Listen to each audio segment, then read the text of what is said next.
nós vamos falar da parábola das 10 virgens. Abra a sua Bíblia no livro de Mateus 25,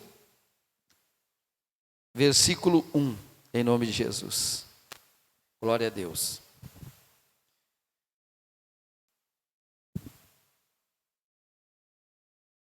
O apóstolo Paulo, uma certa vez, chegou e disse: rogo-vos, irmãos, eu suplico, por favor, pensem a mesma coisa e falem a mesma coisa. Não é para divergir, amém? Por que nós vamos divergir se nós temos a mesma cabeça, a mesma mente?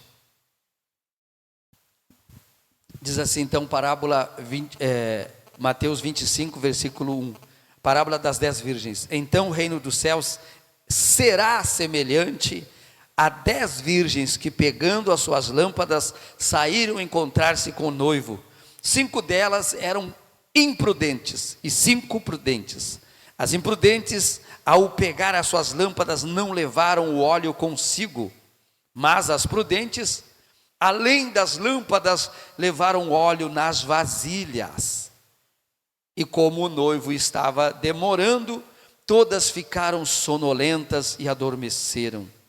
Mas à meia-noite ouviu-se um grito: eis o noivo, saiam ao encontro dele. Então todas aquelas virgens se levantaram e prepararam as suas lâmpadas, as suas lamparinas. E as imprudentes disseram às prudentes: deem a nós um pouco do óleo que vocês trouxeram, porque as nossas lamparinas estão se apagando. Mas as prudentes responderam: não, porque então vai faltar tanto para nós como para vocês. Vão aos que vendem e comprem o óleo para vocês. E saindo elas para comprar, chegou o noivo, e as que estavam preparadas entraram com ele para a festa do casamento, e fechou-se a porta. Mais tarde chegaram as virgens e prudentes, dizendo: Senhor, Senhor, abra a porta para nós. Mas o noivo respondeu: em verdade lhes digo que não as conheço. Portanto, vigiem, porque vocês não sabem o dia nem a hora. Amém? Senhor nosso Deus, fale com a gente nessa noite. Estamos aqui para aprender de Ti, Senhor, para crescer em Ti, em nome de Jesus. Amém. A principal palavra dessa é vigiar. Amém? Vigiar, vigiar. Não é vigiar ficar olhando para o céu, será que ele vai voltar?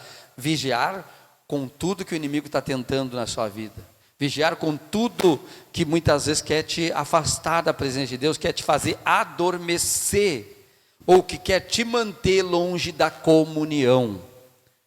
Porque Deus, porque que algumas pessoas ele diz que não conhece, mesmo que essas pessoas fizeram milagres e maravilhas. Porque uma pessoa pode receber dons de Deus e fazer milagres e maravilhas no nome de Jesus, mas ela pode não ser conhecida de Deus, ou seja, Deus está dizendo: eu não te conheço. Por que Deus está dizendo que não conhece? E Deus deu o dom para ela, porque essa pessoa não tem intimidade com Deus. Conhecer na Bíblia significa intimidade, como um casal. Só quem me conhece é a minha esposa, só quem conhece ela sou eu. Amém?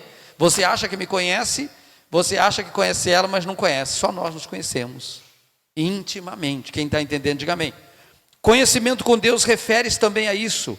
Você tem que ser íntimo de Deus ao ponto de ninguém te conhecer mais e nem alguém dizer para Deus para você como que Deus é, porque você o conhece, porque você tem tempo com Ele, você mora com Ele, você habita com Ele, você o conhece. Quem está entendendo, diga amém. Então, se uma pessoa tem intimidade com Deus, é porque essa pessoa ora, é porque essa pessoa busca Deus, é porque essa pessoa, ela deseja conhecê-lo, e ela vai conhecê-lo, porque quem busca, encontra. Quem bate, a porta se abre. Quem pede, recebe.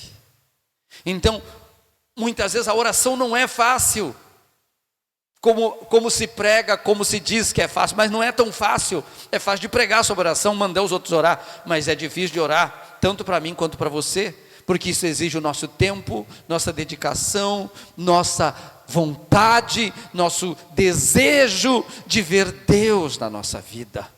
E não apenas de ter as bênçãos, porque muita gente tem as bênçãos, muita gente tem os dons, mas não tem a presença. Não tem mais intimidade. É como um casal separado. Se perguntar, for um casado, eu conheço, não é aquele, eu conheço. Vivi com ele ou vivi com ela. Você não conhece mais, você conheceu. Quem está entendendo, diga amém. Você conheceu porque com o tempo as pessoas mudam, sim ou não?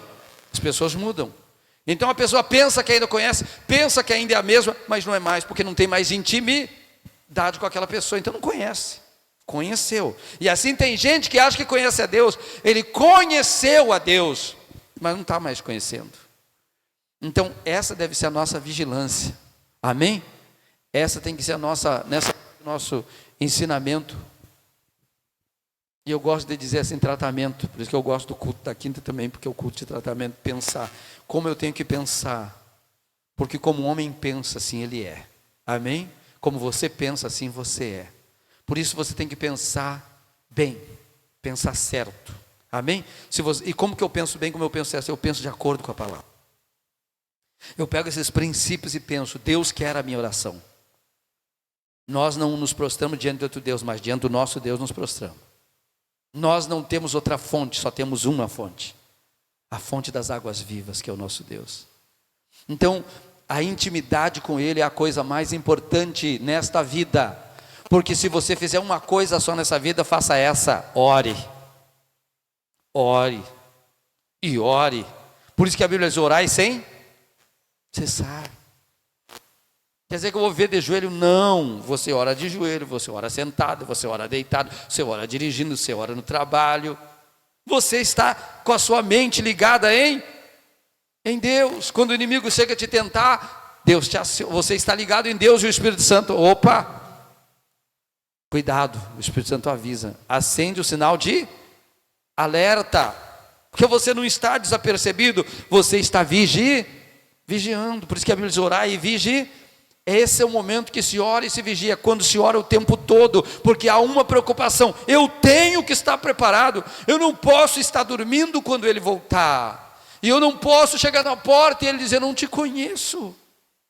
Como se eu não me conhece? Eu estava lá, eu era o pastor, eu não te conheço, eu não te vi, tu não veio na minha presença, tu só estava fazendo o que eu mandei fazer, mas não estava na minha presença. Você está entendendo?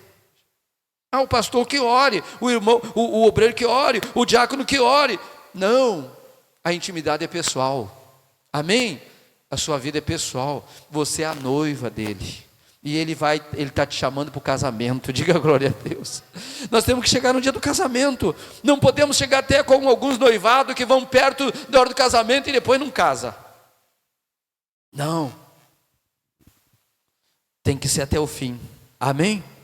Então, porque não sabeis o dia nem a hora, a Bíblia diz, lá no final. Então Jesus contou a parábola das 10 virgens no contexto de sua segunda vinda. Todos aguardavam o noivo, todas tinham lâmpadas, todas dormiram, mas nem todas estavam preparadas. A parábola não fala de quantidade, mas de qualidade de preparo espiritual, amém? Qualidade de preparo espiritual. Fala comigo: qualidade de preparo espiritual. Sabe, uma das coisas que eu sempre aprendi, assim, é que ninguém pode te impedir, não pode o diabo te atrapalhar, pode usar pessoas, pode usar todo mundo para te atrapalhar de você chegar onde Deus quer, mas ninguém pode impedir. Por quê? Porque não está nos outros o poder de te deter. Só se você não for, a culpa dos outros é sua. Porque o diabo vai usar, e vai usar quem está perto, vai usar quem está meio perto, vai usar quem ele puder, mas você tem que entender: ninguém pode me separar do meu Deus, e se não me separa do meu Deus, não me separa das bênçãos dele.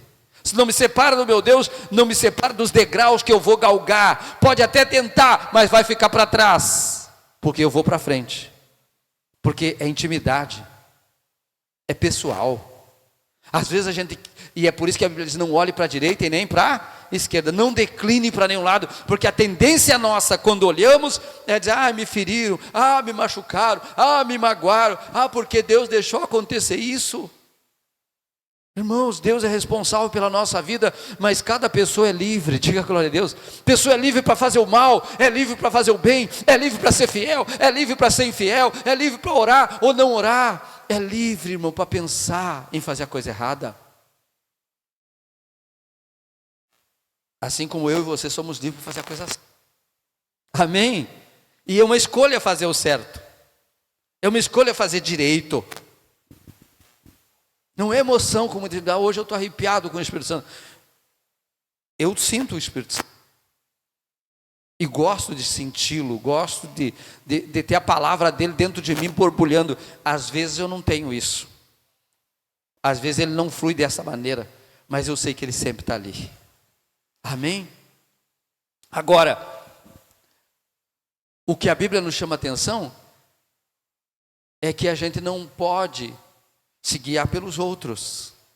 Esse aqui não tem óleo de reserva, não preciso ter. Em outras palavras, aquele ali não está tão fiel, não preciso ser. Aquele ali não é tão presente na igreja, eu não preciso ser. Estamos todos com as nossas lamparinas acesas, não é assim? Quando se olha para nós, temos tudo com as lamparinas acesas, mas será que o óleo de reserva? O óleo de reserva, o preço. Amém? O óleo de reserva é o preço.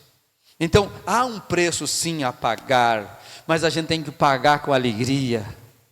Tem que pagar com alegria, porque o preço que Jesus pagou por você, você não tinha como pagar. Agora, o único preço que eu e você temos que pagar é confiar nele. Confiar nele, nos achegar a ele, ter intimidade com ele, fazer o que ele diz, ore sem cessar. Esteja ligado, esteja atento, mantenha o teu óleo de reserva. Porque na hora que você dormir e a hora que trocar a trombeta, você vai acordar. E se você não tiver o óleo de reserva, você vai se atrasar. Você não vai ao encontro dele. E quando chegar ao encontro dele, ele pode chegar atrasado. E quando bater na porta, ele pode dizer, não te conheço.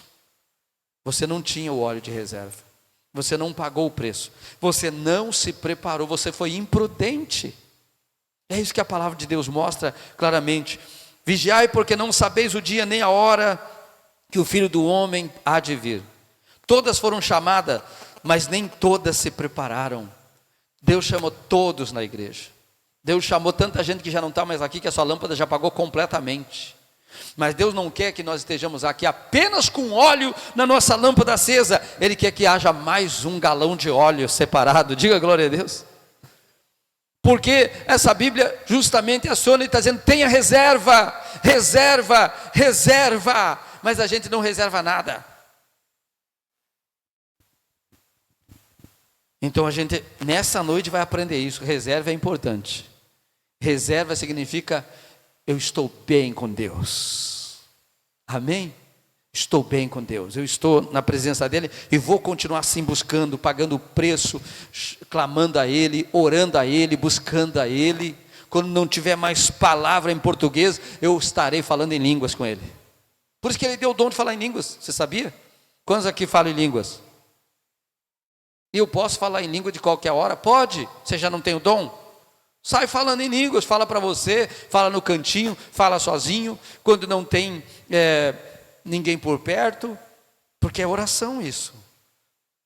Pense com a mente no que você está falando e fale com as línguas que o Espírito dá a você. Por isso o dom de falar em línguas é tão importante. Óleo de reserva significa minha comunhão em primeiro lugar.